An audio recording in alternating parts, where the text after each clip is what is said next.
Assalamualaikum warahmatullahi wabarakatuh. Kami dari kelompok 5 ingin mempresentasikan hasil dari pemetaan sosial kami di Desa Marampiau, Kecamatan Candilara Selatan, Kabupaten Tapin. Secara demografis, jumlah penduduk Desa Marampiau sebanyak 1.069 jiwa dan memiliki 368 kepala keluarga, di mana 52,3% itu laki-laki dan 47,7% itu adalah perempuan. Dengan jumlah tersebut, berdasarkan pekerjaan di Desa Marampiau, masyarakatnya adalah sebagai petani dan juga pekebun.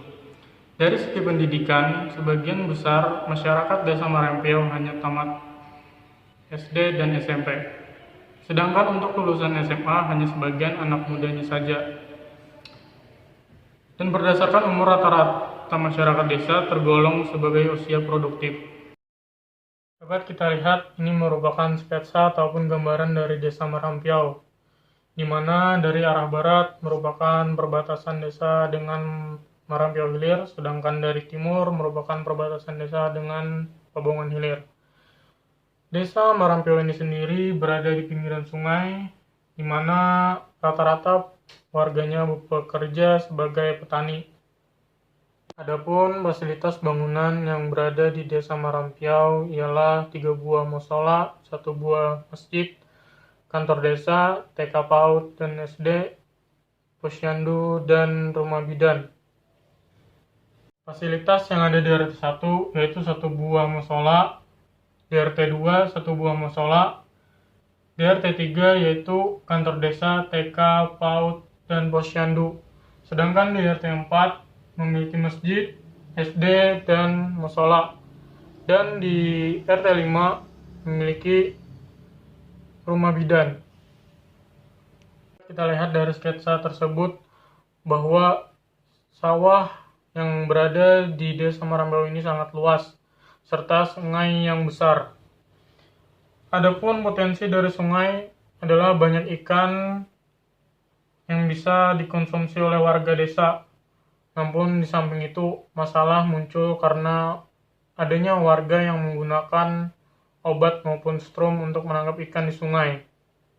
Dari lahan sawah yang luas, tentu ini menjadi potensi bagi warga desa yang pekerjaan sebagai petani.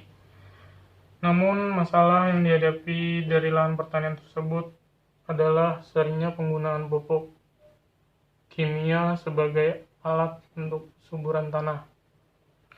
Juga perubahan air yang menjadi masam membuat lahan pertanian di Desa Marampiau menjadi kurang subur. Di bulan Januari, masyarakat di Desa Marampiau melakukan manugal. Nah, manugal ini adalah menanam padi atau bibit padi di tanah kering. Jadi, selama menunggu bibit ini tumbuh, ada beberapa pekerjaan sampingan yang dilakukan oleh masyarakat Desa Marampiau. Di antaranya itu adalah menganyam purun. Menganyam purun ini biasanya dijual sebagai topi, tikar, dan lain-lain. Nah, yang kedua itu mencari ikan di sungai. Selanjutnya di bulan Februari. Nah, di bulan Februari ini masyarakat mulai membersihkan lahan sebelum menanam padi di lahan luas. Di bulan Maret, masyarakat mulai menanam benih-benih padi yang ditanam di tanah kering itu tadi ke lahan persawahan yang besar. Sembari menunggu panen, pada bulan April hingga bulan Mei, masyarakat itu mulai menanam tumbuhan, misalkan seperti sayur-sayuran, lombok yang bisa dijual lah pokoknya. Itu terjadi selama 2 bulan. Nah, bulan selanjutnya yaitu bulan Juni dan Juli. Nah, pada Juni dan Juli ini masyarakat sudah mulai prepare atau sudah mulai menyiapkan untuk panen. Jadi mereka itu membersihkan lahan atau membersihkan rumput-rumput yang ada pada persawahan mereka sebelum melakukan panen. Pada bulan Agustus hingga September, masyarakat mulai melakukan panen padi hingga menjemur padi. Di bulan Oktober sering disebut bulan pernikahan karena di bulan ini memang banyak masyarakat yang melangsungkan pernikahan. Jadi di antara bulan-bulan yang lain pasti masyarakat di sana cenderung memilih bulan Oktober untuk melakukan pernikahannya. Pada bulan November hingga bulan Desember, masyarakat menjadi buruh musiman. Nah, buruh musiman ini dilakukan sembari menunggu penanaman padi. Jadi masyarakat itu menjadi buruh musiman itu sekitar 2-3 bulan sembari menunggu manugal. Nah, selain jadi buruh musiman, mereka juga mencari kayu galam yang ada di hutan. Jadi sekian untuk penjelasan kalender musimnya. Selanjutnya saya akan meneruskan dengan potensi dan masalah Desa Marampiau. Nah, jadi untuk potensinya tersendiri, potensi Desa Marampiau ini sebenarnya ada dua, yaitu yang pertama dari segi lahan. Nah, jadi Desa Marampiau ini mempunyai lahan yang sangat-sangat subur. Akan tetapi karena kecenderungan masyarakatnya memakai pupuk kimia sehingga merusak zat yang ada di tanah tersebut, berubah tanah yang subur menjadi tidak subur. Oleh karena itu, masyarakat desa ini banyak yang tidak berkebun karena yaitu tadi mereka cenderung memilih pupuk kimia ketimbang pupuk organik. Nah, karena merusak zat yang ada di tanah tersebut, nah hal ini menjadikan masalah yang menghalangi potensi dari lahan tersebut. Nah, yang kedua, di sini potensinya ada pada sungainya. Sebenarnya sungainya ini kan bisa digunakan sebagai peternakan ikan, tapi tidak dilakukan. Kenapa tidak dilakukan? Karena masyarakat di sini masih melakukan menangkap ikan dengan terlarang, yaitu misalkan menyetrum ikan di sungai atau memakai obat-obatan yang bisa membunuh ikan. Baiklah, cukup sekian yang bisa saya jelaskan tentang kalender musim, potensi dan masalah di Desa Marampiau. Seperti yang dapat kita lihat pada diagram pen jaringan sosial di Desa Marampiau, di mana di sini masyarakat berperan sebagai pusat dari jaringan sosial tersebut. Nah, sedangkan orbit 1 itu menunjukkan perannya yang sangat fungsional terhadap masyarakat. Orbit 2 di situ menunjukkan bahwa perannya itu cukup fungsional di masyarakat. Orbit 3 menunjukkan perannya yang kurang fungsional di masyarakat. Sedangkan orbit 4 itu menunjukkan perannya itu tidak fungsional terhadap masyarakat. Nah, di sini semakin dekat jarak antar lingkaran itu menunjukkan hubungan yang semakin dekat dan semakin erat. Dari hubungan tersebut, kemudian kita dapat menganalisis masalah dan potensi yang ada di Desa Marampiau ini. Nah, untuk potensi, itu yang pertama, kita dapat melihat hubungan erat yang terjalin antara masyarakat, kelompok tani, dan juga PPL yang tentu hal ini berpotensi meningkatkan kesejahteraan ekonomi di Desa Marampiau. Sebab seperti yang kita tahu, sebagian besar masyarakat di Desa Marampiau itu berprofesi sebagai petani. Nah, yang mana inovasi-inovasi pertanian ini terus diperbaharui oleh PPL, sehingga kedekatan mereka ini merupakan potensi yang sangat besar bagi Desa Marampiau. Nah, terutama apabila mereka ingin mendapatkan bantuan-bantuan dan juga apabila ingin mengatasi masalah-masalah di pertanian mereka. Yang kedua, kerjasama antar jaringan sosial dapat membuka peluang usaha baru bagi UMKM. Nah, jika pemerintah bekerja sama dengan PKK untuk membuat program pelatihan pembuatan kerajinan purun yang lebih kreatif, tentu hal ini dapat membuka peluang baru dan pasar baru bagi ekonomi Desa Marampiau. Selain potensi tersebut, masyarakat Desa Marampiau juga masih menghadapi berbagai macam masalah. Yang pertama, pemerintah desa belum berfungsi secara maksimal sebagai penghubung jaringan sosial. Nah, di sini hubungan masyarakat dengan pemerintah desa itu masih dijembatani oleh RT. Nah, hal tersebut bukan hanya karena pemerintah desa yang kurang terlihat kinerjanya, tapi juga tidak adanya kepedulian dari masyarakat tentang bagaimana pemerintah desa menjalankan pemerintahannya.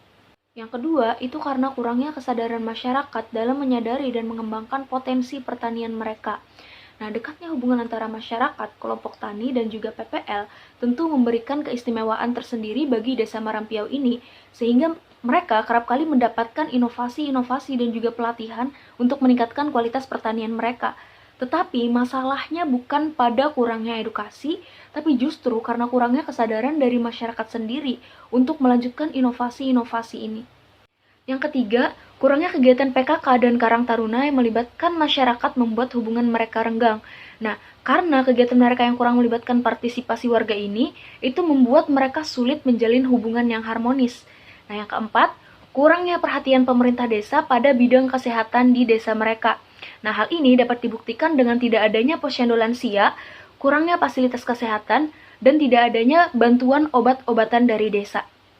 Yang kelima, pengrajin purun itu tidak mendapat perhatian dalam jaringan sosial.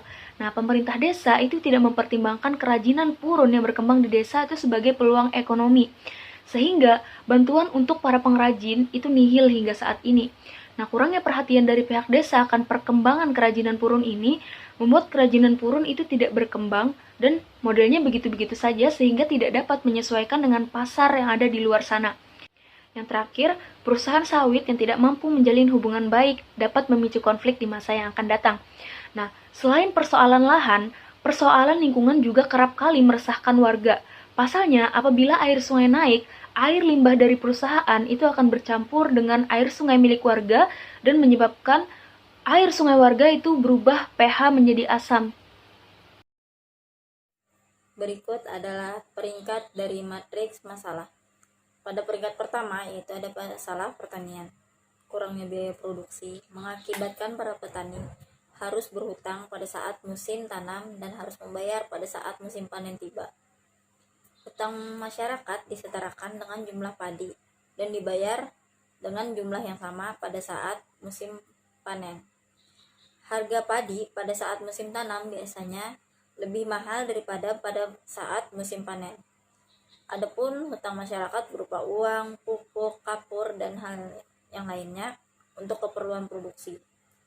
Dan masalah selanjutnya, kurangnya kesadaran dan partisipasi masyarakat dalam pertanian organik. Masyarakat lebih suka menggunakan pupuk kimia dibandingkan pupuk organik karena hal tersebut dianggap lebih instan dan hasilnya lebih cepat kelihatan ketimbang pupuk organik. Pada peringkat kedua yaitu ada para pengrajin purun. Harga produk yang dihasilkan dari kerajinan purun terbilang cukup murah. Biasanya dijual kepada para pengepul dan harga 1.500 sampai dengan 2.000 untuk satu topi purun yang setengah jadi atau yang masih belum dijahit tepinya. Adapun masalah selanjutnya, akses yang cukup jauh untuk mendapatkan bahan baku purun. Hal tersebut tidak dapat diakses oleh para ibu pengrajin purun dan biasanya para pencari bahan baku purun yaitu bapak-bapak dan para ibu-ibu pengrajin hanya dapat membeli dari para pencari purun. Hal tersebut sehingga menambah biaya produksi para pengrajin purun, sedangkan harga jualnya cukup murah. Serta olahan yang dihasilkan dari anyaman purun hanya berupa topi, tikar, dan juga salupo. Tidak ada inovasi seperti tas atau hal lainnya dari kerajinan purun. Pada peringkat ketiga yaitu ada masalah lingkungan. Pencemaran air dari limbah pabrik sawit membuat kadar air berubah menjadi asam. Biasanya pada musim penghujan, perusahaan memompa air ke perairan warga sehingga membuat air warga menjadi tercemar. Hal ini juga berdampak buruk terhadap tanah persawahan masyarakat. Masalah selanjutnya yaitu eceng gondok yang berada di sungai termasuk mencemari sungai karena tidak dimanfaatkan lebih maksimal oleh warga.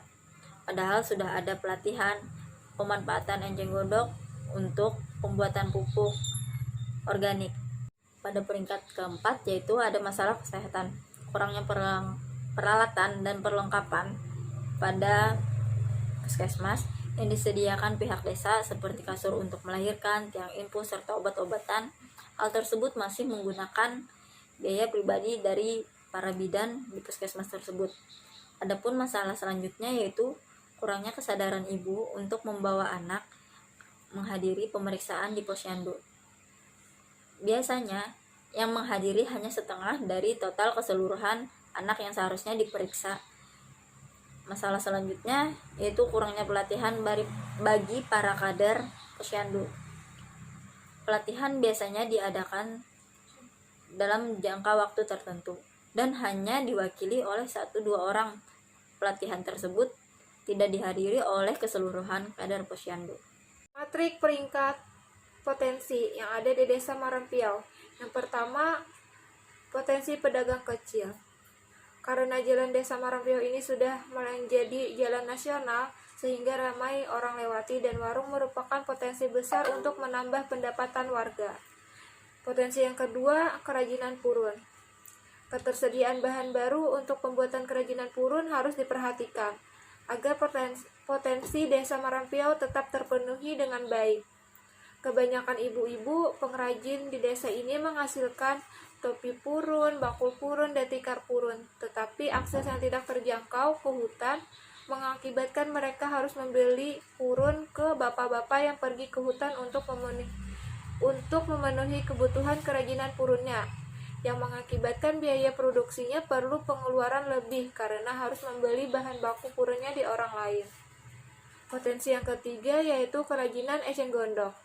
Dengan berlimpahnya eceng gondok di Desa Marampiau ini, maka harus diadakan sosialisasi tentang pemanfaatan eceng gondok untuk kerajinan agar tidak hanya bergantung dengan kerajinan purun saja. Tetapi eceng gondok ini tidak dimanfaatkan sama sekali oleh masyarakat karena tidak adanya pelatihan bagaimana cara pembuat kerajinan dari eceng gondok, sehingga membuat limbah eceng gondok ini dibiarkan begitu saja yang mengakibatkan sangat melimpah dan menutupi sebagian besar sungai. Potensi yang keempat, pembuatan pupuk organik. Pupuk organik yang bisa dihasilkan di Desa Marampiau ini terbuat dari bahan dasar kotoran sapi, eceng gondok, limbah rumah tangga, dan tanah yang subur atau tanah humus. Pemanfaatan pupuk organik ini dapat membuat hasil panen padi maupun perkebunan melimpah baik. Pemasaran pupuk organik yang dihasilkan di Desa Marampiau ini sudah mencakup seluruh daerah Kalsel, bahkan sesama penghasil beras. Proses pembuatan pupuk organik ini cukup lama, dan hasil dari pupuk organik ini baru kelihatan setelah 1 minggu. Dan warga menganggap penggunaan pupuk organik ini tidak berpengaruh terhadap tanaman mereka, sehingga mengakibatkan warga di desa ini lebih memilih untuk menggunakan pupuk kimia. Hasilnya lebih cepat kelihatan. Yang kelima, potensi pertanian. Tanah di Desa Marampiau ini terbilang subur yang dapat digunakan sebagian lahan pertanian dan lahan perkebunan bagi masyarakat desa.